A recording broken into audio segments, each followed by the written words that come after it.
Sa Svalbard, isang maliit na pok sa Norway, matatagpuan ang isang kakaibang kababalaghan.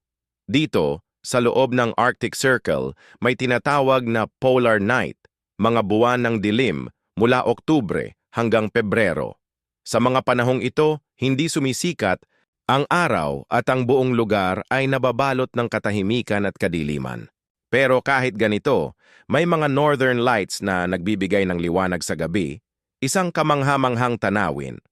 Pagkatapos ng mga buwan ng dilim, sumunod naman ang midnight sun, kung saan ang araw ay hindi na lumulubog mula Abril hanggang Agosto. Isang buong taon ng extreme na liwanag at dilim.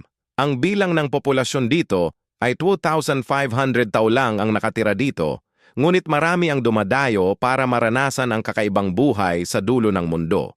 At ngayon humihingi sila ng tulong sa inyo sa pamamagitan ng like at share. Maraming salamat.